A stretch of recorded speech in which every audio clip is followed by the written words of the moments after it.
추수의 감격을 하나님께 라는 제목으로 추수감사주일 말씀을 전하겠습니다.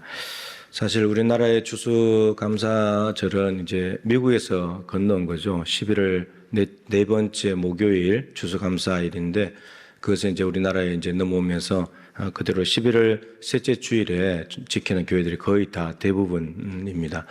근데 이제 성경적으로 좀 보면 유대인에 달려가고 이제 좀 안 맞는 부분이긴 하지만 이 유대인 남자들이 가야 될 것이 무교절, 칠칠절, 초막절인데 이 추수절과 좀 관련 있는 것이 초막절입니다. 장막절이라고도 하고 수장절이라고도 합니다. 그리고 곡식을 거두어서 저장하는 절기이죠. 그러니까 우리나라의 추수하는 날과 좀 이렇게 비슷한 의미를 가지고 있는 건데 초막절이 7월 15일입니다. 유대인 달력으로. 그러면 이것을 우리가 쓰는 태양력으로 바꿔버리면 9월이나 10월이거든요. 그럼 우리나라 추석하고 거의 맞아 들어가요. 네, 그래서 이제 뭐 그렇게 직접적으로 이렇게 연관은 안 되지만 달력상으로 보면 좀 비슷하게 맞아 들어가는 거고, 근데 이제 공통점은 추수와 연관이 있다. 성경에 있는 초막절과 우리 추수감사주일이 추수와 관련이 있다. 그래서 다른 교회들은 11월 달에 지키지만 이제 저희들은 우리나라의 추석에 최대한 가깝게 이렇게 지키기 위해서 올해도 10월 달에 이렇게 추수감사절을 지키게 되었습니다. 오늘 말씀은 이스라엘 백성들이 이제 추수한 열매를 하나님께 드리는 그 내용이 기록되어 있는 본문입니다. 신명기라는 책은 이제 출애굽 1세대들이 광야에서 다 엎드러지고 이제 모세가 모압 평지에서 출애굽 2세대들에게 전하는 두 번째 말씀이죠. 신명기라는 단어 자체가 두 번째 말씀이라는 뜻인데 이제 1세대는 시내산에서 이미 말씀을 다 했었고, 그리고 2세대는 이제 모압 평지에서 이제 전하게 되는데 이제 2세대는 광야 생활을 다 지나와 가지고 이제 가나안 땅이라고 하는 새로운 환경에 들어가서 살아야 됩니다. 그리고 삶의 패턴이 완전히 달라지는 거죠. 광야하고는 완전히 다르고 또 애굽하고도 또 다른 그런 모습이기 때문에 이 적과 꿀이 흐르는 땅에 들어가서 새로운 환경에 들어가서 어떻게 살아가야 될 것인가 하는 지침을 알려주는 것이 이제 오늘 신명기 말씀인데 그 중에 일부라고 말씀드릴 수 있겠습니다. 들어가서 광야에는 농사를 못 짓잖아요. 그냥 만나와 메추라기로 배 채우고 그랬었는데 이제 가나안 땅에 가면 농사를 짓고 목축도 한다는 거죠. 그러면 곡식을 거두었을 때 하나님께 어떻게 해야 되는가? 이걸 이제 가르쳐 주는 것이 오늘 본문이라고 할 수 있겠습니다. 오늘 본문 말씀에는 쭉 읽었지만 하나님께서 행하신 놀라운 일들이 4가지가 기록이 되어 있습니다. 첫 번째는 아브라함을 부르셔서 언약을 맺으셨다 하는 내용이 있고요. 그리고 이스라엘 백성들을 430년 애굽에서 종살이 하던 이스라엘 백성들을 출애굽 구원시키셨다는 말씀이 있습니다. 그리고 또 하나는 광야의 길을 다 인도하셨다. 그리고 마지막으로는 가나안 땅을 주셔가지고 이제 이 말씀이 신명기는 아직 가나안 땅을 들어가기 전이지만 이제 들어가게 되면 이제 전제를 하는 것이죠. 들어가게 됐을 때 이제 일어날 일들이니까 반드시 들어갈 것이다. 이제 그 좀 의미를 포함하고 있는 거죠. 이 4가지 사건이 이제 기록이 되어 있습니다. 성경으로 본다면 창세기로부터 시작해서 오늘 본문인 신명기를 거쳐서 여호수아까지 여호수아 시대에 가나안 땅을 정복하고 차지하고 했기 때문에 그 여호수아 시대까지 내다보는, 다르게 말하면 하나님의 구원사, 하나님의 구원 역사를 7절로 압축해서 정리해 놓은 것이 이제 오늘 말씀이다. 이렇게 볼 수 있겠습니다. 이제 오늘 이 내용을 가지고 이스라엘 백성들 입장에서 이제 해야 될 일이지만 우리도 마찬가지인데 하나님의 구원사를 경험한 사람이라면 그리고 적과 꿀이 흐르는 땅에서 추수하는 은혜를 입은 사람들이라면 하나님께 어떻게 반응해야 될까? 이것이 이제 오늘 말씀 속에 있습니다. 오늘 본문에 나타난 하나님을 좀 더 이제 구체적으로 좀 들어가 보면 우선 크게 한마디로 말한다면 오늘 말씀 속에 드러나는 하나님은 신실하신 하나님. 이게 전반적으로 지배하는 하나님의 모습이에요. 왜냐하면 언약을 맺으셨잖아요. 언약을 맺어가지고 그 언약을 실제로 성취하신 분, 언약을 지키신 것이 가나안 땅에 들어가서 농사를 지어서 농산물을 얻는 것, 하나님이 거기까지 약속을 하신 것이기 때문에 하나님은 신실하게 이 모든 과정들을 이끌어 오셨다는 겁니다. 신실하신 하나님. 이게 크게 보면 있는 하나님인데 그 안에 이제 세부적으로 들어가 보게 되면은 어떤 하나님이 있는가 하면 이스라엘 백성들이 430년 종살이할 때 구원의 여지라고는 단 1도 없는 그런 상황 가운데서 이 이스라엘 백성들을 애굽에서 구출해 내신 구원하신 하나님, 언약에 신실하시기 때문에 이스라엘 백성들을 구원하신 하나님이 오늘 말씀 속에 있습니다. 그리고 구원하신 하나님은 430년 동안에 버려놓은 것 같고 이제 이스라엘 백성들한 하나님의 관심이 꺼져버린 것 같았지만 그러나 그렇지 않고 430년 만에 부르짖었을 때도 하나님은 그 부르짖음을 들으시고 아브라함에게 하신 언약을 기억하셔서 이 사람들을 구출해 내셨습니다. 그러니까 하나님의 사랑은 변함이 없습니다. 430년 지나도 끝나버린 것 같지만 하나님의 사랑은 여전히 이스라엘 백성들에게 흐르고 있더라는 거죠. 그리고 광야 40년을 지나온 것이 쉬운 일이 아니지 않습니까? 적들이 나타나기도 하고 먹을 것이 없고 마실 것이 없고 그런 상황 속에서 광야길을 40년 동안 간다는 것은 우리가 뭐 여행이 40년 동안도 아니고 이 땅의 도시 문화 속에서 있을 것 다 있고 이런 환경 속에서 40년 사는 것도 힘든데 광야에서 40년을 살아왔다. 기적이지 않아요. 하나님께서 광야길을 이끌어 오시고 인도해 주신 하나님, 그 인도하신 하나님이 신실하신 하나님 안에 들어가 있는 내용입니다. 마지막으로는 젖과 꿀이 흐르는 땅에 갔을 때 농사를 지었을 때 풍성한 수확을 거두게 하신 하나님. 강들이 있고 물이 있어가지고 농사가 잘 되겠지만 하나님께서 비와 햇빛을 주지 않으시면 거두기가 힘들지 않습니까? 아브라함 때, 이삭 때, 요셉 때 보면 흉년이 오잖아요. 가나안 땅에도. 그런 상황을 생각해 본다면 하나님께서 정말 풍성한 수확을 주셨다는 것은 엄청난 은혜가 아닐 수가 없는 거죠. 크게 보면 신실하신 하나님, 그 하나님 안에 구원하신 하나님, 변함없는 사랑의 하나님, 인도하시는 하나님, 그리고 풍성한 열매를 주신 하나님, 이 하나님의 모습이 다 오늘 본문 안에 나타나 있다라고 말씀드릴 수 있습니다. 여러분, 이스라엘 백성들이 이 하나님을 경험했을 때 마음이 어땠을까요? 지나온 과거의 삶을 비추어서 가나안 땅에 들어갔을 때 수확을 얻었을 때 이 사람들의 마음이 어땠을까? 조금만 짐작을 한번 해보시면 40년 전에 진입에 실패했던 가나안 땅인데 이번에 성공을 했습니다. 여호수아 시대 성공을 하잖아요. 여러분 그 성공했을 때 이스라엘 백성들이 얼마나 감격했을까요? 40년 전에는 못 들어갔는데 아버지 세대는 못 들어갔는데 아들 세대가 가나안 땅에 들어갔으니까 얼마나 감격했을까요?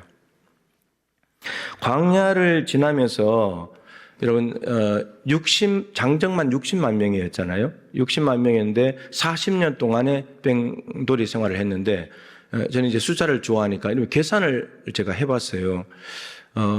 40년 곱하기 365 하면 일수가 나오죠. 그거를 60만 해가지고 나눠버리면요. 하루에 평균 41명 장례식이에요. 장정만 60만 명이라고 한다면 장정만이니까 엄마들도 있을 거 아니에요? 그러면 이게 다 결혼했다고 친다면 하루에 80명씩 장례를 치르면서 40년 광야 생활을 한 거예요. 우리가 그냥 40년 고생했겠다 이 정도지만 그냥 눈만 떴다면 장례식. 하루에 40명에서 80명의 시신을 땅에 묻고 또 돌고 또 80명 묻고 돌고 이거 계속 한 거예요.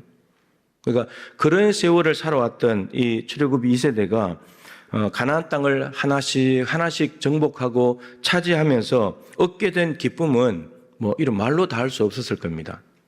이제 광야 생활이 끝났구나. 전혀 다른 세계 속에 들어갔으니까 감격이 아주 좋았을 것입니다. 그렇게 오래 가진 않았겠지만 여러분 헌집 살다가 새집 가면 기쁘죠? 좋지 않습니까? 좋잖아요. 근데 얼마 안 가서 그렇지. 한 달, 두 달밖에 안 가서 그렇지. 어쨌든 환경이 바뀌면 좋은 거잖아요. 근데 이들은 40년 동안 살았던 광야를 지나서 새로운 곳을 갔으니까 얼마나 기뻤겠습니까? 땅 한 평도 없던 그들이 젖과 꿀이 흐르는 땅을 차지하고 경계를 정해서 여기가 내 집이고 내 땅이야. 이거 하며 살아갔을 때 얼마나 이들이 신났을까요? 땅 한 평도 없던 사람들인데. 지겨워하던 만나가 그치고 어쩌다가 먹는 고기, 메추라기 그거 뭐 더 이상 못 먹는데 기름진 땅에서 얻은 추수의 열매를 보고 먹으면서 얼마나 행복했을까요? 지겨워했잖아요. 만나. 이거 만나밖에 없냐고, 지겹다고 불평불만했잖아요. 애굽의 음식을 그리워하면서 애굽으로 돌아가는 게, 그때 애굽의 가마 부뚜막에서 고기 먹는 게 나았다고, 삶은 고달팠지만, 근데 이제 애굽으로 돌아갈 필요도 없이 하나님이 주신 땅에서 풍성한 먹을 것을 주시니까 여러분 얼마나 신났을까요? 여러분들은 음식을 이렇게 차려놓고 하면 별로 신나지 않죠? 신납니까? 예, 우리 딸은 보면 음식이 맛있는 거 보이면 이게 나와요, 자세가. 손바닥을 치고 막 웃으면서 이렇게 막 흔들어요, 몸을. 너무 좋아가지고. 근데 그걸 보는 저도 기뻐요. 하나님의 마음이 그런 거죠. 우리가 하나님이 주신 것을 정말 감사하고 기뻐하면서 몸을 흔들면서 미소를 지으면서 먹으면 하나님이 얼마나 기쁘실까. 이스라엘 백성들 그랬을 거예요. 그냥 비밀인데 우리 부교육자 중에도 한 명이 있어요. 그런 사람이 있어요. 손 보고 행복하고 웃으면서 먹는 사람이 있어요. 우리에게 이런 날이 오다니. 광야에는 맨날 곡소리가 났고 언제 이 고달픈 인생길이 끝날까 싶었는데 우리에게 이 가나안 땅에 와서 적과 꿀이는 땅을 넣는 이런 날이 오다니. 우리가 이렇게 행복해도 될까? 우리가 이런 복을 받아도 될까? 하나님은 정말 약속하신 대로 정말 다 이루셨구나. 그냥 벌로 들었는데 정말 우리 조상 아브라함에게 하신 약속이 대대로 흘러와서 우리에게서 이제야 성취가 됐구나. 여러분, 이스라엘 백성들은 감격하고 또 감격했을 겁니다. 자기들이 해낸 일이 아니니까. 하나님께서 해주신 일들이니까. 여러분, 이런 감격과 은혜를 모세가 이런 겁니다. 너희들 가나안 땅에 가면 이런 은혜를, 감격과 은혜를 받을 텐데 너희들 이때 이렇게 해야 된다. 그걸 가르쳐 주시는 거죠. 이스라엘 백성은 이제 어떻게 응답을 해야 할까요? 10절 말씀에 오늘 모세가 이야기하는 세 가지 요소가 다 들어가 있습니다. 첫 번째는 구원의 모든 역사를 이루시고 광야를 인도하시고 가나안 땅에 정착하게 해주신 이 하나님께 뭘 해야 되냐? 첫 번째 예배입니다. 10절 끝에 있죠. 하나님께 경배할 것이며 요 앞에 경배해야 된다는 거죠. 하나님께서 다 해주셨으니까. 여러분, 모세가 했다면 모세 앞에 경배해야 되겠지만 모세가 한 일도 아니고 하나님께서 다 해주신 일이기 때문에 하나님 앞에서 경배해야 된다는 거예요. 여러분, 하나님께 은혜를 받은 사람의 제일 첫 번째 해야 될 도리, 교회의 가장 1차적인 사명은 예배입니다. 예배예요, 예배. 예배하는 사람은 하나님의 은혜를 기억하는 사람이고 하나님께서 이루셨다는 것을 인정하는 사람이고 하나님을 기쁘시게 해드리는 사람입니다. 그런데 예배하되 두 번째, 오늘 본문에 몇 번 나온 이야기인데 빈손으로 오는 것이 아니라 하나님께서 추수하게 해주셨기 때문에 토지 소산의 만물, 추수한 첫 번째 것, 그것을 가지고 와서 광주리에 담아서 하나님 앞에 드려야 된다라고 이야기하고 있습니다. 추수의 열매를 드린다는 것은 하나님께서 이 열매를 주신 건데 이 열매를 하나님이 주신 걸 인정하면서 고백하면서 다시 하나님께 감사한 마음으로 드립니다. 이 고백인 거죠. 지금 이제 아무것도 안 차려져 있는데 우리 절기사위원회에서 오늘 감사 노트하고 또 개인적으로 이렇게 준비한 예물을 조금 이따가 여기 갖다 놓을 거예요. 광주리에 담아다가 이렇게 바구니에 감사 노트를 담아서 하나님께 이제 드리는 거죠. 추수의 열매는 하나님께서 주신 것이기 때문에 절대로 빈손으로 올 수 없고 하나님께 분명히 가지고 나와야 된다. 따라서 여러분, 우리가 헌금도 내 것을 드리는 것이 아니라 하나님이 주신 것을 되돌려 드리는 것입니다. 내 것이 아니에요. 하나님께 되돌려 드리는 것뿐이죠. 일부를 되돌려 드리는 것입니다. 이것이 은혜를 은혜되게 하는 것입니다. 하나님의 은혜를 은혜되게 하는 거죠. 감사를 표시하는 거죠. 그리고 오늘 본문에는 나오지 않지만 중요한 요소, 그냥 이렇게 이 장면을 생각해 봐도 당연히 그 마음속에는 있을 법한 거죠. 바로 감사입니다. 감사한 마음이 없이 예물 드릴 수 없고 예배할 수 없으니까 하나님께 감사하는 거죠. 결국은 구원과 사랑과 인도와 추수를 허락하신 신실하신 하나님께 감사한 마음으로 추수한 열매를 준비하여서 예배하는 것, 이것이 하나님의 은혜와 복을 감격스럽게 경험한 사람이 해야 될 마땅한 도리다라고 하는 겁니다. 이제 우리와 좀 이렇게 연관해서 좀 생각을 해보면, 여러분 이 도식을 잘 아시죠? 애굽, 광야, 가나안. 이스라엘 백성들의 큰 동선이에요. 하나님 아브라함이 언약하신 것은 큰 그림이고, 그 안에 애굽에서 광야로 나와서 가나안 땅으로 가는 것. 그럼 우리는 세상에서 교회로 와서 천국으로 가는 것. 이 도식과 영적으로 보면 좀 일치하는 부분이 있어요. 이스라엘 백성들이 애굽의 노예살이에서 벗어나지 못한 것처럼, 스스로 벗어나지 못한 것처럼 우리도 세상에서 죄를 가지고 태어나 죄의 종로를 타면서 지옥으로 가고 있었습니다. 이스라엘 백성들의 애굽에서의 모습이나 우리가 세상 속에서의 모습이 똑같았다는 거죠. 해방의 가능성이 단 1도 없던 애굽의 노예들, 그런데 하나님이 먼저 찾아오셔서 큰 권능으로 구원하신 것처럼 구원의 가능성이라고는 전혀 없던 우리들, 하나님이 독생자 예수 그리스도를 먼저 이 땅에 보내셔서 대신 십자가에 못 박아서 매달아 죽이시면서 우리의 죄를 사하시고 우리를 건져서 자녀 삼으시고 구원해 주셨습니다. 이스라엘 백성들이 받은 해방, 구원, 자유, 이런 놀라운 은혜를 우리도 받게 되었다는 거죠. 하나님이 베푸신 이해할 수 없는 큰 사랑입니다. 길도 없고 먹을 것도 없는 불편하고 힘든 광야에서 이스라엘 백성들을 밤낮으로 인도하신 것처럼 어디로 갈지, 무엇을 할지, 어떻게 해야 할지 모르는 막막한 세상을 살아가는 우리를 오늘까지 하루하루 인도해 오신 분이 하나님이십니다. 하나님의 말로 다할 수 없는 은혜인 거죠. 이스라엘 백성들의 광야는 우리로 말하면 교회입니다. 교회.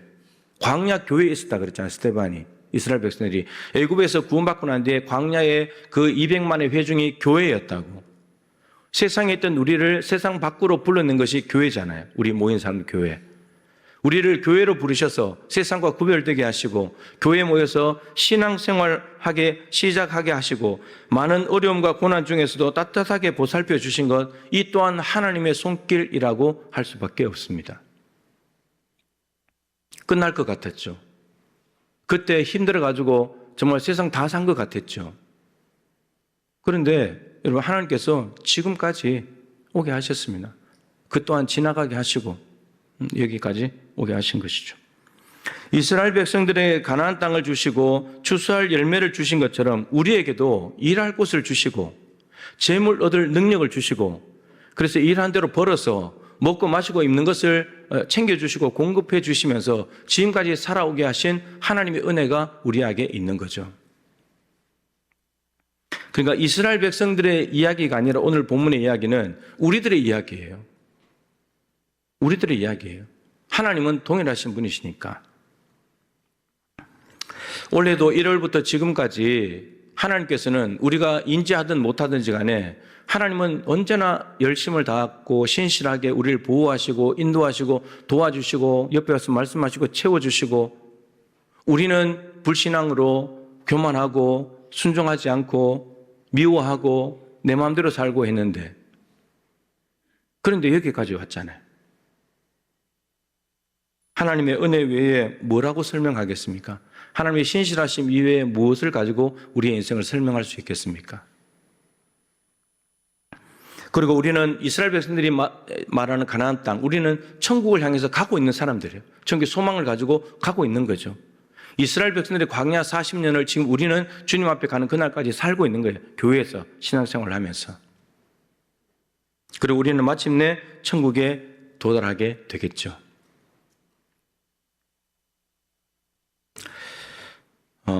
감사 노트를 이제 뭐 얼마나 많이 쓰셨는지 모르겠는데 감사 노트를 이제 쓰면서 참 귀하고 은혜가 됐습니다. 제가 감사 노트를 보면 쓰다 보니까요, 1번은 거의 매일 동일해요. 새 날을 주시고 새 생명 주시고 새 힘을 주셔서 감사합니다. 전날에 뭐 밤 9시, 10시에 일이 끝나도 다음날 또 새 날을 주시고 새 생명 주시고 새 힘을 주셔가지고 또 하루를 살게 하시고 10번도 거의 동일해요. 하루의 모든 일정을 잘 마치게 해주셔서 감사합니다. 여러분, 쓸 게 없어서 10가지 채우려고 그걸 쓴 게 아니에요. 정말 마음을 담아서 감사한 마음으로. 그렇게 쓰다 보니까, 하나님께서 얼마나 신실하게 일하시는지가 그냥 보이는 거죠. 그냥 보이는 거예요. 나는 연약한데, 나는 힘들어 하는데, 주님께서 맡겨주시는 한계 벅차하는데, 하나님은 신실하게 날마다 새 생명 주셔가지고 하루를 살게 하시는 거죠. 사랑의 하나님, 임마누엘의 하나님, 인도하시는 하나님. 정말 감사한 500가지 감사의 제목을 적었는데 너무 귀하고 좋은 시간이었어요. 기도학교가 이렇게 확장되는 것, 그게 이제 제가 따라가야 되니까 하나님의 도우심이 없이는 따라갈 수 없는 거고, 교회에서 하다가 이제 교회 밖으로도 나가고 이제 노예에서도 하게 되고. 여러분, 이제 신실하신 하나님께서 항상 함께하고 있다고 생각을 하니까 하루하루 일을 대충 할 수 없는 거예요. 대충 할 수가 없어요. 정성을 다했어요. 하나님은 대충 우리를 돌보시는 분이 아닌데, 마음을 다해서 정말 정성을 다해서 우리를 돌보시는데 너무나 신실하신데 내가 불신실할 수 없고 내가 대충 할 수 없겠더라고요. 자료 하나를 만들어도, 제가 우리 부교육자들한테 가르치는 건데, 이거 회의 자료 하나 만드는 것도 하나님께 예배하는 마음으로 해라. 제가 그런 마음으로 하는데 그래도 오타가 있어요. 너무나 죄송한 마음을 가지게 되죠. 그런 마음으로 하루하루를 사니까 감사할 수밖에 없어요. 하나님 앞에 더 정성을 다하게 되고. 너무 감사해서 제가 올해 감사헌금을 더 넣었어요. 너무 감사하니까. 네, 하나님께 드리고 싶어서. 제가 예배 오기 바로 직전에 문자를 한 개 받았어요. 카톡을. 우리 교회 권사님이신데 이렇게 예쁜 꽃바구니가 있더라고요. 과일도 들어있고 편지도 들어있고 감사헌금도 들어있는 이 봉투인데, 누군가 했더니 오늘 등록하실 새 가족이 낸 거래요. 지금 이부에 오셨는지 모르겠는데, 그러니까 2주간 우리 교회에서 예배를 드리셨는데 지난주에 추수감사주에는 이렇게 지킵시다라고 설교했는데 그걸 마음에 담고 정성을 다해서 자기가 준비한 거예요. 하나님이 정말 참 기뻐하시겠다, 그런 생각이 듭니다. 하나님께 말씀을 순수하게 받아들여서 하나님께 드리고 싶은 마음으로 드렸으니까.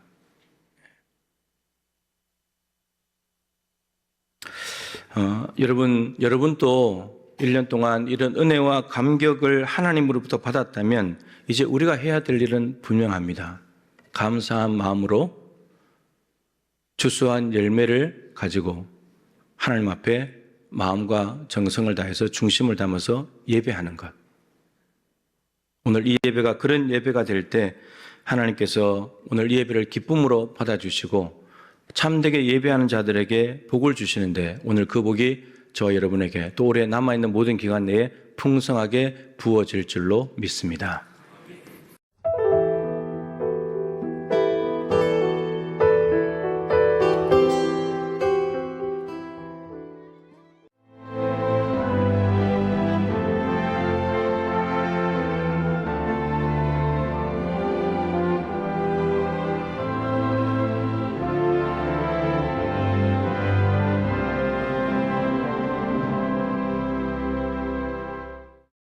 주님 큰 영광 받으소서. 홀로 찬양 받으소서. 모든 이름 위에 뛰어난 그 이름, 온 땅과 하늘이 다 찬양해